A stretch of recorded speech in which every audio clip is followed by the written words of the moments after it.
En el nombre del Padre, del Hijo y del Espíritu Santo. Amén. Dios Todopoderoso y Eterno, tú quisiste que nuestro Salvador se hiciese hombre y muriese en la cruz para mostrar al género humano el ejemplo de una vida sumisa a tu voluntad. Concédenos que las enseñanzas de su pasión nos sirvan de testimonio y que un día participemos de su gloriosa resurrección. Por nuestro Señor Jesucristo, tu Hijo, que vive y reina contigo en la unidad del Espíritu Santo y es Dios por los siglos de los siglos. Amén. Bienvenidos a Saboreando la Palabra. Este domingo tenemos ya el Domingo de Ramos, inicio de la Semana Santa, Domingo de Ramos. Nos acompaña hoy nuevamente el diácono Martín Rosado. Muy buenos días. El delegado del arzobispo para la oficina de todos los asuntos diaconales en la Arquidiócesis de San Juan. Y vamos de lleno con las lecturas, porque hoy obviamente, hoy sí que nos desborda el tiempo del programa. Tenemos, en la primera lectura tenemos el tercer canto del siervo de Yahvé. La segunda lectura tenemos el himno de Filipenses 2, correcto, a la humillación de Cristo, al abajamiento de Cristo. Y en el Evangelio tenemos nada más y nada menos que la pasión según San Marcos. Obviamente no podemos explicar, comentar y es imposible. Decir todo imposible. Si lo lográramos sería imposible. Así que vamos a ver hasta dónde podemos comentar para beneficio de los que nos están sintonizando, que ya son fieles, que les interesa, que han descubierto el valor que tiene la palabra, no solamente en sí misma, por la curiosidad de saber lo que dice y entenderla mejor, sino por el valor que tiene la palabra a la que si uno se abre, Dios a través de ella te transforma. Correcto. Y te hace como Él es.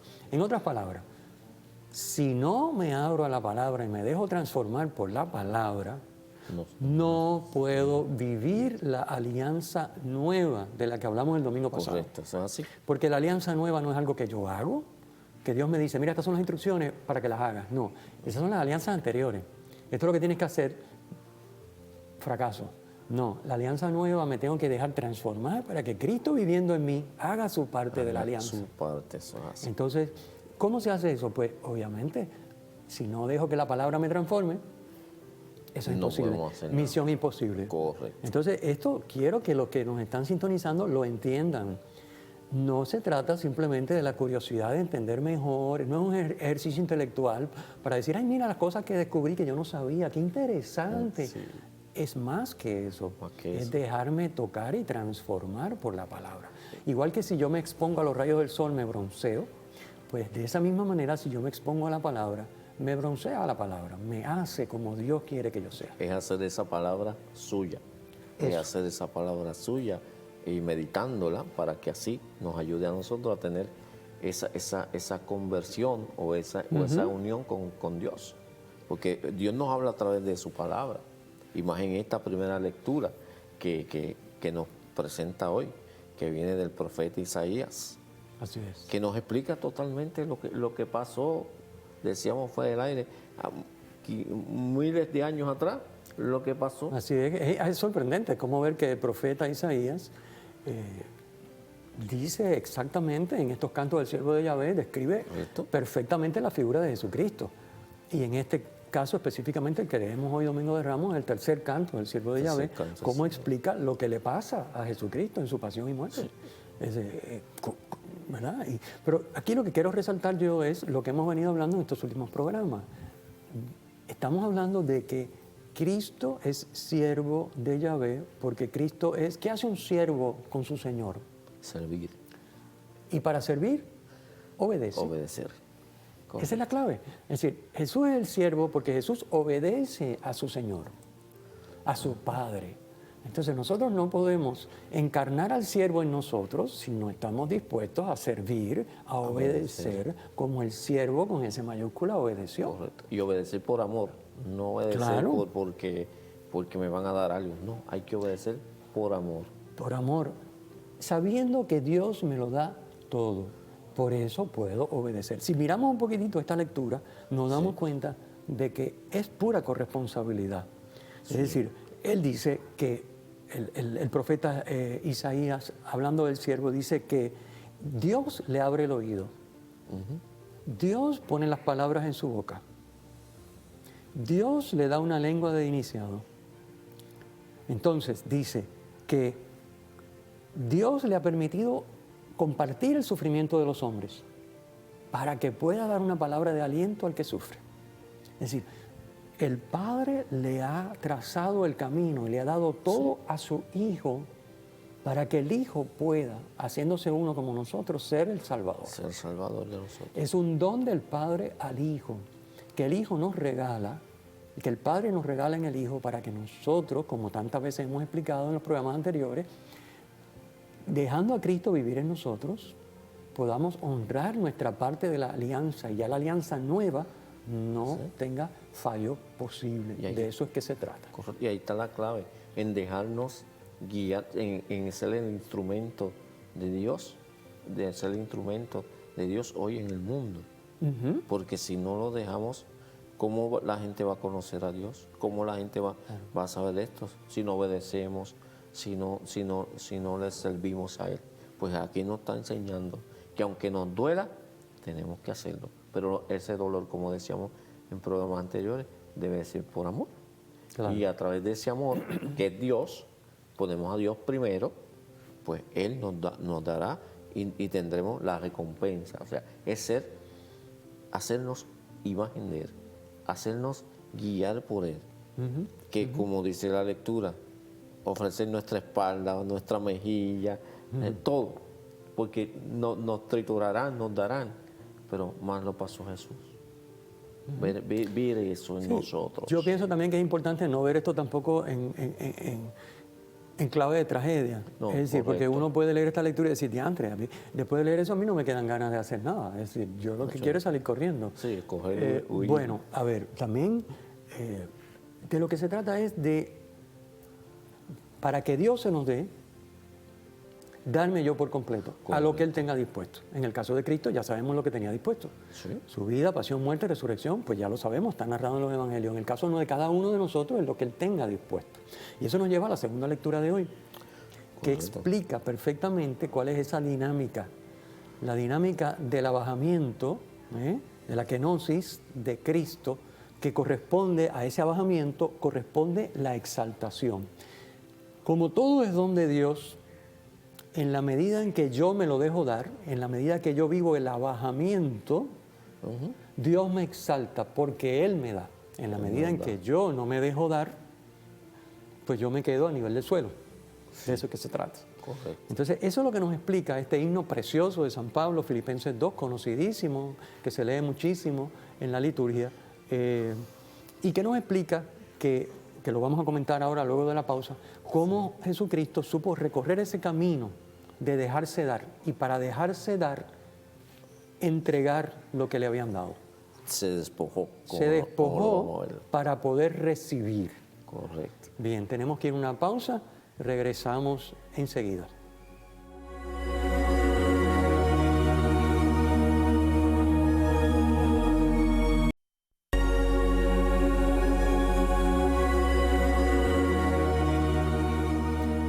En Saboreando la Palabra, Domingo de Ramos, estoy confundido, Domingo de Ramos, ciclo B, estamos comentando la segunda lectura de la liturgia, que es el himno de Filipenses 2, el himno en el que se canta, esa carta de San Pablo Filipenses, canta el anonadamiento de Cristo, al que corresponde, como dijimos antes de la pausa, la exaltación por parte del Padre. Fíjense que de parte de Cristo, el anonadamiento no es para aniquilarse, es para dejar que Dios lo exalte. Correcto. Y esa es la dinámica de la corresponsabilidad. Yo quiero explicarle a los televidentes, porque hay gente que piensa que yo logro ser algo por mí mismo, haciendo lo que yo creo y poniendo los medios. Realmente lo que hay que hacer es poner los medios para hacer lo que Dios me pide. Correcto, eso es así. No para hacer lo que a mí se me ocurre que me conviene, sino lo que Dios me pide. Es decir, no es cruzarse de brazos, quiero explicar esto, porque a veces pensamos, bueno, aquí de lo que se trata, bueno, si Dios me lo va a dar, pues que me lo dé, aquí estoy. Sí, correcto. Pues, no es eso. El anonadamiento de Cristo, no hay el anonadamiento de Cristo es un anonadamiento activo, tremendamente activo. Jesucristo no perdió un instante de su vida terrena que no fuera para hacer la voluntad del Padre y para referirlo todo al Padre y para reconocerlo todo como don del Padre. Toda su vida es eso. O sea que Jesús no está cruzado de brazos diciendo, bueno, como el Padre lo va a hacer todo, pues brega, allá, yo estoy aquí esperando a ver qué tú me dices. No. Pero lo que sí es importante es entender que no es lo que yo hago. Lo que yo hago es para dejar a Dios hacer. Si lo que yo hago no es para dejar a Dios hacer porque no quiero seguir la voluntad del Padre, porque no me parece lógico, porque no me parece justo, porque yo sé lo que a mí me conviene, porque eso no tiene sentido, eso es contra el sentido común. Tantas excusas y tantas maneras que tenemos de explicar y justificarnos para hacer lo que queremos y no lo que Dios quiere. El resultado final es que si hacemos lo que nosotros queremos y no lo que Dios nos está pidiendo, no hay exaltación posible. O sea, Dios no me puede dar lo que me quiere dar. Correcto. En el caso de su hijo, la exaltación era que, bueno, vamos a explicarlo en el lenguaje de la carta, que me parece interesante porque sin conocer ese lenguaje, ¿verdad? No se entiende lo que está diciendo. Pero a pesar de lo que usted está hablando, comentando un poquito, no es hacer lo que nosotros queramos, nosotros no somos los protagonistas, claro. Es Dios el protagonista en nosotros. Nosotros nos tenemos que dejar utilizar para que entonces salga ese resultado que usted estaba diciendo. Pero activamente. O sea, no dejar utilizar y decir, bueno, aquí estoy, haz lo que tú quieras. No. Sí, él te dice, pues esto es lo que quiero, hazlo, vamos, colabora conmigo. Esto es una sociedad con Dios. Correcto. Y en la sociedad los dos socios tienen que echar para adelante. Por eso lo llamamos corresponsabilidad.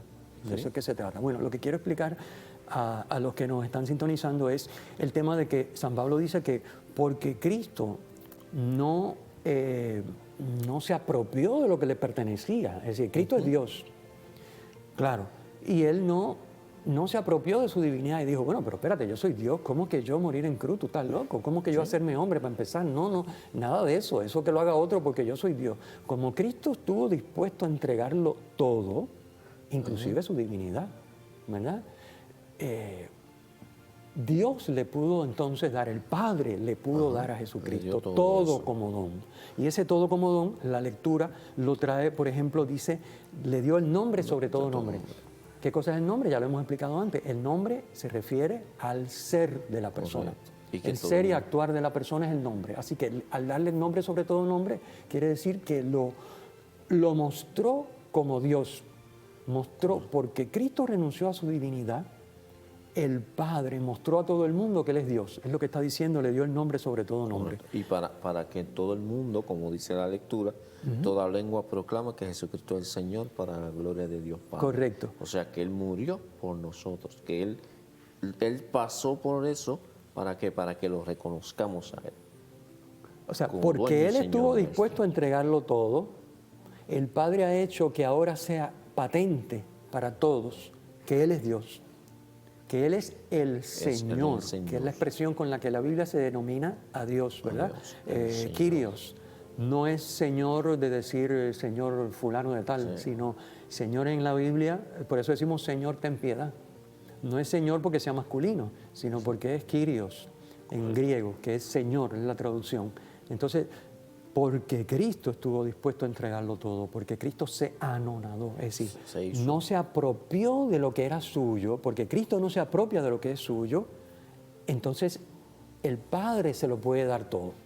Aquí lo importante que yo quiero que entendamos de este fragmento, de este himno tan hermoso de Filipenses 2, es que en el caso nuestro se aplica lo mismo que dice, obviamente salvando la diferencia, es Cristo en nosotros, pero si yo dejo que Cristo en mí viva la voluntad del Padre plenamente, yo colaborando con Él, y no me apropio de nada, decir, bueno, no, pero yo no estoy dispuesto a sacrificar mi chavo.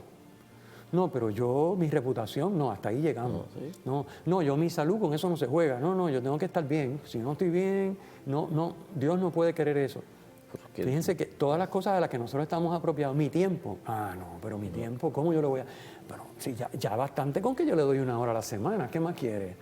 Es decir, yo no estoy dispuesto a anonadarme, es decir, a soltar lo que Dios me ha dado para que Dios me pueda dar, pues entonces no puede darme. Que si lo ponemos como ahora es, no quiero salir de mi comodidad, yo quiero hacer lo que yo quiero, lo que siempre he hecho, mi costumbre, y no quiero dar un poquito más, ya estoy en en mi zona de confort. Correcto. Ya estoy haciendo. Me he instalado en lo que Dios me ha dado. Correcto. Me apropio de lo que Dios me ha dado y ahí está mi zona de confort. Y entonces, como estoy instalado en lo que Dios me ha dado, no le permito a Dios darme lo que Él me quiere dar, que a fin de cuentas es dárseme Él por completo a mí. Completo, correcto. Que es la culminación de esa nueva alianza de la que venimos hablando, la alianza nueva con el corazón nuevo. No se lo permito porque yo estoy bloqueando la entrega de Dios con mi apropiación a los dones que Dios me ha dado. Correcto. El tiempo es mío, el dinero es mío, mi reputación es mía, mi salud es mía, mi voluntad es mía, yo hago lo que yo crea. Sí, yo hago la voluntad de Dios, yo no me meto con nadie, no le hago mal a nadie, pero según yo crea, lo que yo crea, como yo crea, Correcto. cuando yo crea. Y es poner nuestros dones al servicio de Él. Claro. Porque si no ponemos el servicio de Él, no sale esto. Y Jesús lo hizo. Jesús Fíjate lo hizo. cómo lo hizo. No hizo a darle su categoría de Dios. Correcto. Él como Dios dijo, no, que voy a hacer esto. No me voy a Dios. Pudo haberlo dicho. Y lo pudo haber dicho. Pudo y no haber, lo quiso. obviamente no pudo, pero porque era Dios. Sí, pero pero- como hombre sí, Sí, pudo haber dicho, como pues hombre. mira, no estoy dispuesto. ¿Qué es lo que hacemos nosotros? No estoy dispuesto a hacer esto. Correcto. Así que búscate otro. Entonces, claro, Dios no puede continuar dándoseme, Continuar porque dándose. yo le pongo un bloqueo al apropiarme de lo que Él mismo me ha dado, que a fin de cuentas no es mío, es un don que Él me ha dado. Correcto. Bien, tenemos que pausar. Al regreso, ahí sí les prometo que entramos en un poquito a comentar el Evangelio. Regresamos.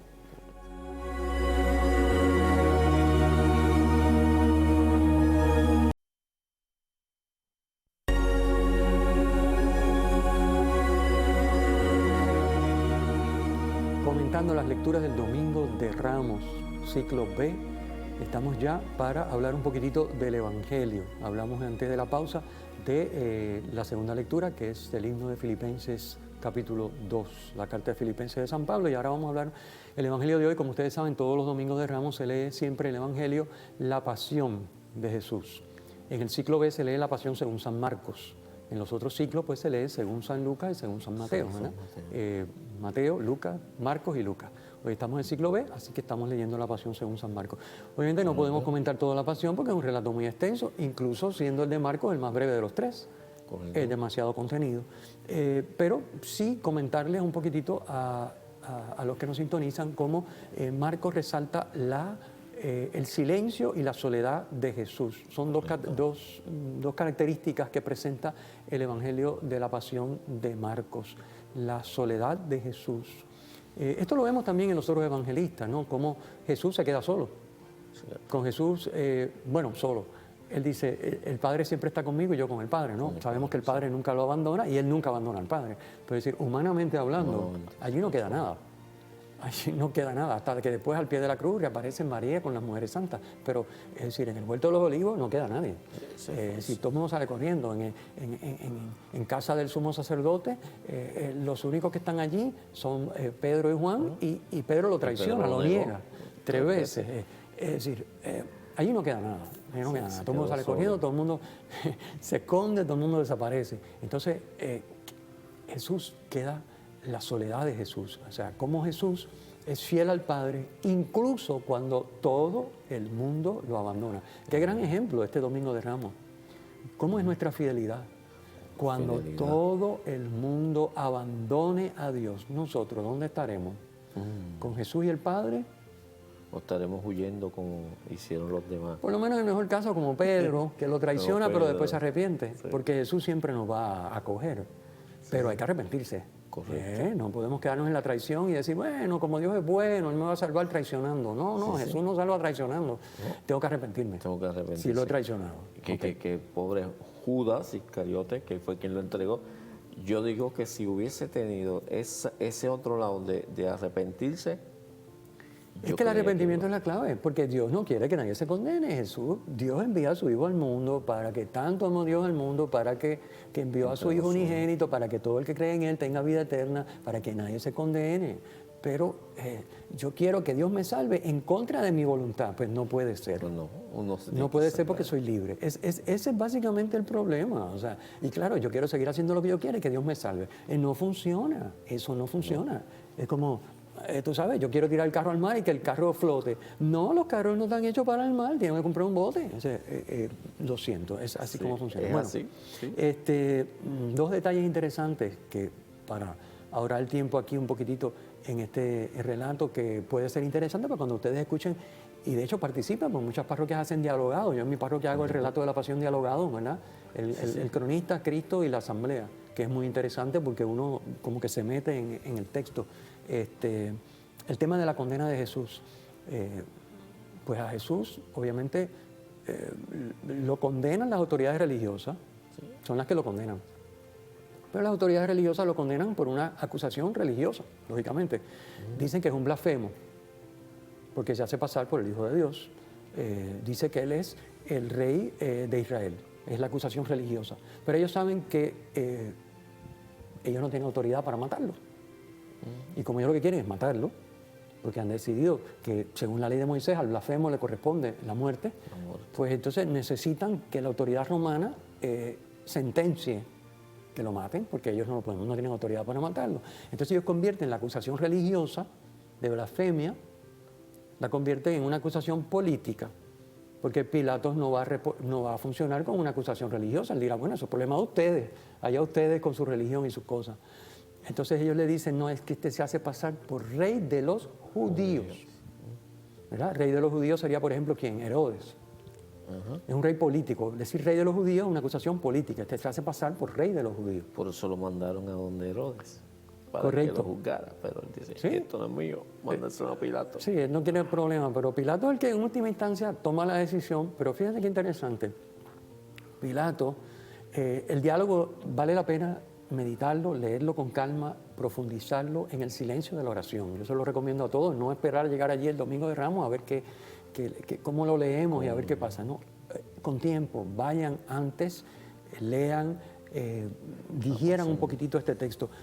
¿Qué es lo que sucede? Pues sucede que Pilato lo condena y ya sabemos la estampa, ¿verdad? Se presenta allí Jesús, todo mal vestido, todo, imagínense ustedes, había pasado por las torturas en la casa del sumo sacerdote, el cuestionamiento, y lo habían maltratado, le habían escupido, le habían hecho de todo. Y él llega allí y Pilato no le pregunta, fíjate qué interesante, Pilato no le pregunta, ¿y tú crees que tú eres rey? Porque a él le dicen, lo acusamos porque está contra el César, porque se hace pasar por el rey de los judíos. Así que esto es una amenaza política, hay que acabar con él. Esa es la acusación para que Pilato lo mande a matar. Pero Pilato no está convencido del cuento. Y entonces, pero lo interesante es que Pilato no le pregunta, ¿y tú te crees que eres rey? O sea, viendo esa facha, no le dice, ¿pero tú te crees que eres rey? Como diciendo, este tipo está loco. Sino que Pilato le pregunta realmente, ¿tú eres rey? Es interesante la pregunta. Esa pregunta. Tú eres rey. No le dice, ¿tú te crees que tú eres rey? Tú no eres nada, así mira lo que parece. No le dice, tú eres rey. ¿No? Entonces, juega otra vez el tema del silencio. El silencio. Jesús, que simplemente responde, tú lo has dicho. Sí, tú lo has dicho. No responde directamente, tú lo has dicho. Es decir, si tú me consideras rey, soy rey. Es lo que está diciendo. Si no me consideras rey, pues lo siento. Es lo que le está diciendo, ¿no? Interesantísima esa respuesta que Cristo nos puede preguntar a ti y a mí. Sí, ¿Tú me consideras rey? Sí, y que estamos llamados a hacerlo. Tú lo has dicho. O sea, cada uno decide. Tú eres rey, no eres rey, tú obedeces, no obedeces, tú te sitúas donde tú quieres situarte. Ese es tu. Pero interesante, antes que se nos termine el tiempo por completo, el otro tema de este evangelio que quiero resaltar es cómo sabemos que desde el pórtico del evangelio, desde el primer versículo, Marcos dice, Evangelio de Jesucristo, Hijo de Dios, versículo 1. El Evangelio obviamente va a demostrar que Jesucristo esa es la tesis, Jesucristo es el Hijo de Dios. Hijo de Dios. Y no se termina el Evangelio sin que aparezca de nuevo, diríamos como la conclusión, el recalcar que Jesucristo es el Hijo de Dios, y lo pone Marcos en boca del centurión, que presencia la crucifixión y muerte y dice, verdaderamente este es el Hijo de Dios. Es decir, es como un cierre. Se nos terminó el tiempo nuevamente. Quiero referir a nuestros televidentes al sitio web de la parroquia Cristo Redentor, pacrired.org, donde encuentran el material completo por escrito, lo pueden descargar. Agradecerle al diácono Martín su participación y cerrar con la bendición. El Señor esté con ustedes. Y con tu espíritu. La bendición de Dios Todopoderoso, Padre, Hijo y Espíritu Santo, descienda sobre ustedes y les acompañe siempre. Amén.